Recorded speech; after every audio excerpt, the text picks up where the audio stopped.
அருணோட முகத்துல சீக்கிரமாவே சீதாவுக்கு தெரிய வந்து முத்துக்கிட்ட அருணை மன்னிப்பு கேட்க வச்சா நல்லா இருக்கும்னு நீங்க நினைச்சீங்கன்னா இந்த வீடியோக்கு ஒரு லைக் பண்ணுங்க. வாங்க வீடியோக்குள்ள போலாம்.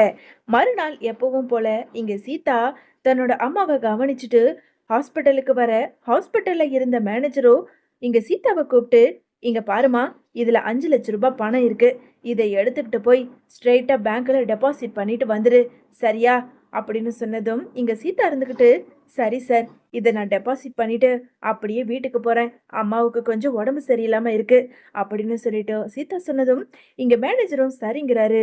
சீதா கிட்ட பணத்தை 5 லட்சம் ரூபாய் கொடுத்தத அங்க இருந்த செக்யூரிட்டியோ, ச்சே, 5 லட்சம் ரூபாய் பணமா, கண்டிப்பா இதை எப்படியாவது நம்ம ஆளுகிட்ட சொல்லி இந்த பணத்தை திருட வைக்கணும், அப்படி திருடிட்டா கண்டிப்பா இந்த பணம் நம்ம கையில, நாங்க எல்லாரும் ஷேர் பண்ணிப்போம், விடவே கூடாது, இந்த பொண்ணு எங்க போகுதுன்னு நாம தெரிஞ்சுக்கலாம் அப்படின்னு சொல்லிட்டு இங்க சீதாவை வெளியே போற வரைக்கும் வாட்ச் பண்ணிக்கிட்டு இருந்த வாட்ச்மேன் சட்டுன்னு அங்க ஆட்டோ புக் பண்ண, ஆட்டோவோட வண்டியையும் வண்டி நம்பரையும் இங்க நோட் பண்ண.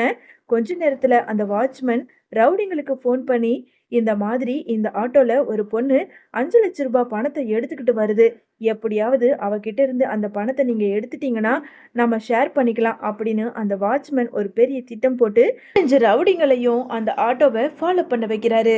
கொஞ்ச நேரத்துல இங்க சீதா யாரும் இல்லாத ரோட்டு பக்கமா அங்க ஆட்டோல வந்துகிட்டு இருக்க, வாட்ச்மேன் வச்ச அடியாட்களுமே அந்த ஆட்டோவை வழி மடக்கிடுறாங்க. ஆட்டோவை மடக்கின ரவுடிங்க இங்க சீதாவை வெளியே இழுத்து போட்டு அந்த ஆட்டோ டிரைவரையும் அடிக்க போட்டு, அதுக்கப்புறமா அந்த பணத்தையும் புடுங்கிக்கிட்டு அங்கிருந்து போயிடுறாங்க. சீதா அழுதுகிட்டு நிக்க, அந்த நேரம் மீனா தன்னோட ஸ்கூட்டில அந்த பக்கமா வர, சீதா அழுதுகிட்டு நின்னுக்கிட்டு இருக்கிறத மீனா பார்த்துட்டு, ஏய் சீதா, என்னாச்சு, எதுக்காக இங்க நின்று அழுதுகிட்டு இருக்க அப்படின்னு சொல்லிட்டு மீனா கேட்டாலும் சீதா என்ன சொல்றது ஏது சொல்றதுன்னு தெரியாம அப்படியே அழுதுபடியா நின்னுக்கிட்டு இருக்க. அங்க இருந்த ஆட்டோ டிரைவர், அது வந்துமா, இந்த பொண்ணுகிட்ட இருந்து பணத்தை 4-5 ரவுடிங்க வந்து எங்களை அடிச்சு போட்டு புடுங்கிக்கிட்டு போய்கிட்டே இருந்துட்டானுங்க, என்ன பண்றதுன்னு தெரியலம்மா, பாவம் இந்த பொண்ணு வேற அழுதுகிட்டு இருக்கு அப்படின்னு சொல்லிட்டு ஆட்டோக்கார் சொல்ல, இதை கேட்டதும் மீனா, ஏய் சீதா, இப்போ எதுக்காக அழுதுகிட்டு இருக்க, அவனுங்களை கண்டிப்பா சீக்கிரம் கண்டுபிடிச்சிடலாம், நீ வா, நாம போய் போலீஸ்ல கம்ப்ளைண்ட் கொடுப்போம் அப்படின்னு சொல்லிட்டு சீதாவை சமாதானப்படுத்தி இங்க போலீஸ் ஸ்டேஷனுக்கு போறாங்க. சீதாவோட மீனா போலீஸ் ஸ்டேஷன் வந்திருக்கிறத அங்க இருந்த அருணுமே பார்த்துட்டு, சீதா, என்ன சீதா, முகமெல்லாம் வாடி போயிருக்கு, என்னாச்சு, என்ன மீனா, என்னாச்சு அப்படின்னு சொல்லிட்டு பதட்டத்தோட அருண் கேட்க, அது வந்து அருண், ஒன்றும் பயப்படாதீங்க, சீதாவோட ஹாஸ்பிட்டல்ல அவங்க மேனேஜர் 5 லட்சம் ரூபாய் பணத்தை கொடுத்துருக்காங்க, அதை பேங்க்ல டெபாசிட் பண்றதுக்காக கொடுத்துருக்காங்க, இவளும் எடுத்துக்கிட்டு ஆட்டோவை பிடிச்சி போயிருக்கா, அந்த நேரமா 2-3 ரவுடிங்க வந்து அந்த பணத்தை பறிச்சுக்கிட்டு போயிட்டதா சொல்றாங்க, என்ன பண்றதுன்னு தெரியல, அதான் போலீஸ் ஸ்டேஷன்ல கம்ப்ளைண்ட் கொடுக்கலாம்னு சொல்லிட்டு சீதாவை சமாதானப்படுத்தி கூட்டிட்டு வந்திருக்கேன் அப்படின்னு சொல்லிட்டு மீனா நடந்த எல்லாத்தையும் ஒண்ணு விடாம அருண் கிட்ட சொல்ல, அருணும் இங்க சீதாவை பார்த்து, ஏன் சீதா, உனக்கு கொஞ்சமாவது அறிவு இருக்கா, அவ்வளோ பெரிய பணத்தை எடுத்துக்கிட்டு போற, ஏன் உன்னால சேஃப்டியா போக முடியாதா, இல்ல என்கிட்ட ஒரு வார்த்தை ஃபோன் பண்ணி சொல்லியிருக்க கூடாதா, நானாவது உன்னை கூட்டிட்டு போயிருப்பல அப்படின்னு சொல்லிட்டு சீதாவை அருண் பயங்கர கோபத்தோட கத்திக்கிட்டு இருக்க. உடனே மீனா இருந்துகிட்டு, அருண், என்ன அருண் பேசுறீங்க, 4 பேர் வந்து திருடிக்கிட்டு போறாங்கன்னு முன்னாடியே சீதாவுக்கு தெரியுமா என்ன, அவ சேஃப்டியா தான் பணத்தை எடுத்துக்கிட்டு போயிருக்கா, யாரோ இதெல்லாம் முன்னாடியே தெரிஞ்சுதான் இந்த மாதிரி ஒரு வேலையை பார்த்து வச்சிருக்காங்க, அதை கண்டுபிடிக்கணும், அதனாலதான் போலீஸ் ஸ்டேஷனுக்கு கூட்டிட்டு வந்திருக்கேன், முதல்ல கொஞ்சம் வழி விடுங்க அருண், சீதா போய் கம்ப்ளைண்ட் கொடுப்போம் அப்படின்னு சொல்லிட்டு சீதாவை அழைச்சுக்கிட்டு மீனா ஸ்டேஷன் உள்ள போய் அங்க இருந்த இன்ஸ்பெக்டர் கிட்ட கேஸையும் கொடுக்கறாங்க. உடனே அங்க இருந்த இன்ஸ்பெக்டர் அருணை பார்த்து, என்ன அருண், உங்களோட மனைவி அவ்வளோ சேஃப்டியாவா பணத்தை எடுத்துக்கிட்டு போறது, சேஃப்டி இல்லாம பணத்தை எடுத்துக்கிட்டு போனதுனாலதான் எப்படியோ ரவுடிங்க தெரிஞ்சு போய் அந்த பணத்தை புடுங்கிருக்கானுங்க, சரிங்க, நாங்க சீக்கிரமா உண்மை என்னன்னு கண்டுபிடிச்சிட்டு உங்களுக்கு இன்ஃபார்ம் பண்றோம் அப்படின்னு சொல்லிட்டு இன்ஸ்பெக்டர் சொல்ல, உடனே அங்க சீதா இருந்துகிட்டு, சார் ப்ளீஸ் சார், எப்படியாவது அந்த பணத்தை எனக்கு திரும்ப கண்டுபிடிச்சு கொடுத்துருங்க, அந்த பணம் மட்டும் இல்லைன்னா என்னோட வேலையே போயிடும், இந்த 5 லட்சம் ரூபாய் பணத்தோட நீ வந்தாதான் உனக்கு இந்த ஹாஸ்பிட்டல்ல வேலைன்னு சொல்லிட்டாங்க, அது மட்டும் இல்ல, அந்த பணத்தை இமிடியட்டா வச்சே ஆகணும்னு ரொம்ப கோபமா பேசிக்கிட்டு இருக்காங்க, ப்ளீஸ் சார் கண்டுபிடிச்சு கொடுத்துருங்க அப்படின்னு சீதா ரொம்ப அழுதுகிட்டு இருக்க. உடனே இன்ஸ்பெக்டர் இருந்துகிட்டு, என்ன அருண், நான் கண்டுபிடிச்சு தரேன்னு சொல்லிட்டேன். இன்னமும் எதுக்காக உங்களோட ஒய்ஃப் இங்க இருந்து அழுதுகிட்டு இருக்காங்க? அவங்கள சமாதானப்படுத்தி நீங்க வீட்டுக்கு கூட்டிட்டு போங்க. நான் உண்மையை கண்டுபிடிக்கிறேன் அப்படின்னு சொல்லிட்டு எங்க அருண் கிட்ட இன்ஸ்பெக்டர் சொல்ல, அருணும் இங்க சீதாவை ஒரு வழியா சமாதானப்படுத்தி வீட்டுக்கும் கூட்டிட்டு போயிடுறாரு. இன்னொரு பக்கம் மீனா ரொம்ப மனசு குழப்பத்தோட வீட்டுக்குள்ள வர்றதை பார்த்ததும் இங்க முத்து இருந்துகிட்டு, வா மீனா, என்ன மீனா, உங்க அம்மாவுக்கு இப்போ உடம்பு பரவாயில்லையா? ஃபோன் பண்ணி விசாரிச்சியா?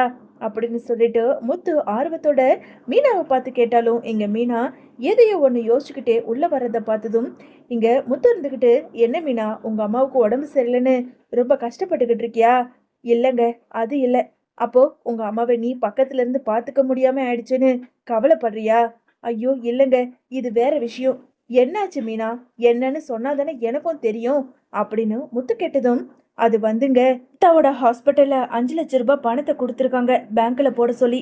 இவ்வளோ எடுத்துக்கிட்டு போயிருக்கா. ஆட்டோல போனது தெரிஞ்சு யாரோ 4 5 பேர் அடிச்சு அந்த ஆட்டோக்காரனையும் அடிச்சு போட்டுட்டு சீதா கிட்ட இருந்து அந்த பணத்தை புடுங்கிட்டு போயிட்டானுங்க. பாவம் சீதா அழுதுகிட்டே இருந்தா. அந்த நேரம் பார்த்து நான் அங்க போனேங்க. போய் சீதாவை கூட்டிட்டு போய் அங்க ஸ்டேஷன்ல கம்ப்ளைண்ட் கொடுத்துட்டு வந்திருக்கேன். உண்மையை கண்டுபிடிச்சிட்டு உங்களுக்கு கால் பண்றேன்னு சொல்லி எங்களை அனுப்பிட்டாங்கங்க. பாவங்க, இந்த பணம் கிடைச்சாதான் சீதாவுக்கு வேலையே மறுபடியும் கிடைக்கும்னு அங்க மேனேஜரும் இவளை திட்டிருக்காரு அப்படின்னு சொல்லிட்டு இங்க மீனா நடந்த எல்லாத்தையும் ஒண்ணு விடாம முத்துக்கிட்ட சொல்ல, என்ன சொல்ற மீனா? என்கிட்ட ஒரு வார்த்தை சொல்லிருக்கலாம்ல, நான் அங்க வந்திருப்பனே. சரி வா, எந்த இடத்துல அந்த பணம் காணாம போச்சுன்னு எனக்கு சொல்லு அப்படின்னு சொல்லிட்டு இங்க மீனா கிட்ட முத்து கேட்க, மீனாவும் சரின்னு சொல்லிட்டு முத்துவை அழைச்சுக்கிட்டு நேரா சம்பவம் நடந்த இடத்துக்கும் போறாங்க. என்ன மீனா, இந்த இடத்துல தானா? ஆமாங்க, இந்த இடத்துல தான் ஆட்டோவை வழி மறைச்சு சீதா கிட்ட இருந்த 5 லட்சம் ரூபாய் பணத்தையும் திருடிக்கிட்டு போயிட்டானுங்க ராஸ்கல். மீனா, இது தானா நடந்த மாதிரி தெரியல. யாரோ திட்டம் போட்டு சீதா 5 லட்சம் ரூபாய் பணத்தை ஆட்டோல எடுத்துக்கிட்டு வர்றது ரவுடிங்களுக்கு முன்னாடியே தெரிஞ்சிருக்கு. ஆமா, அந்த ரவுடிங்க 4 5 பேர் பைக்ல வந்தானுங்கன்னு சொன்னல. நீங்க யாராவது அந்த பைக்ல இருந்த நம்பரை பாத்தீங்களா அப்படின்னு சொல்லிட்டு முத்து கேட்க, இல்லைங்க, எல்லாம் நடந்து முடிஞ்சதுக்கு அப்புறம் தான் நானுமே வந்தேன். சீதா அழுதுகிட்டு இருந்தாலே தவிர யாருமே அந்த வண்டி நம்பரை நோட் பண்ணவே இல்லைங்க. சரி விடு, இங்க ஒரு வீடு இருக்கு.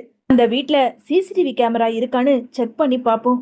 ஒருவேளை இருந்ததுன்னா கண்டிப்பா சீதா கிட்ட இருந்து பணத்தை திருடிக்கிட்டு போனவங்களோட வண்டி நம்பர் நமக்கு தெரிய வரும்.